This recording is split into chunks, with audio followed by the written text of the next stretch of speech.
पुरोगामी TV news, महाराष्ट्राचं आपल्या हक्काचं मराठी चॅनल।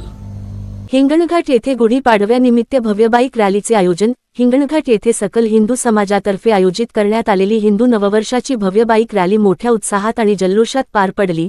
दिनांक 19 मार्च 2026 गुरुवार रोजी सकाळी 10 वाजता संघ कार्यालय संत तुकडोजी महाराज पुतळा येथून या रॅलीची सुरुवात करण्यात आली। या भव्य रॅलीमध्ये सुमारे 1000 पेक्षा अधिक बाईकस्वारांनी सहभाग घेतला, ज्यामध्ये महिला व पुरुषांचा उत्स्फूर्त सहभाग विशेष उल्लेखनीय ठरला। संपूर्ण शहर जय श्रीराम आणि हर हर महादेव च्या घोषणांनी दुमदुमून गेले होते। भगवा ध्वज फडकावत हिंदू समाजाने एकता, धर्माभिमान आणि संस्कृतीचे भव्य दर्शन घडविले। रॅलीतील आकर्षणांनी सर्वांचे लक्ष वेधून घेतले। पंजाबी ढोलचा दमदार नाद, घोड्यावरती भगवा ध्वज, जोशपूर्ण डीजे संगीत, सुंदर सजवलेली बगी तसेच श्रीराम, लक्ष्मण, सीता आणि हनुमान यांच्या वेशभूषेत लहान चिमुकल्यांची मनमोहक झलक यामुळे रॅलीला विशेष धार्मिक आणि सांस्कृतिक रंग प्राप्त झाला। मातृशक्तीचा मोठ्या प्रमाणात सहभाग हा या रॅलीचा आणखी एक विशेष ठरला।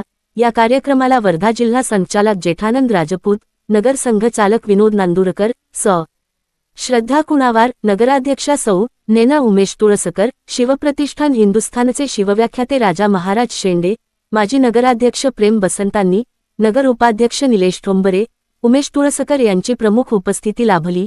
या रॅलीला नगराध्यक्षा नेना तुळसकर आणि श्रद्धा कुणावार यांनी झेंडा दाखवून रॅलीला सुरुवात केली। संपूर्ण रॅली अत्यंत शिस्तबद्ध, उत्साहपूर्ण आणि शांततेत पार पडली।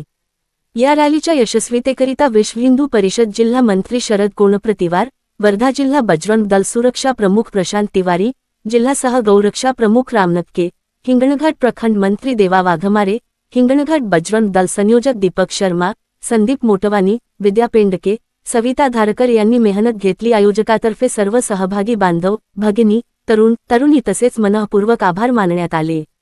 या रॅलीमुळे हिंगणघाट शहरात हिंदू नववर्षाचे स्वागत एकतेच्या, अभिमानाच्या आणि उत्साहाच्या वातावरणात मोठ्या थाटामाटात करण्यात आले। या वेळेस तगडा बंदोबस्त पोलीस प्रशासनातर्फे ठेवण्यात आला होता। पुरोगामी टीव्ही न्यूज वर्धा।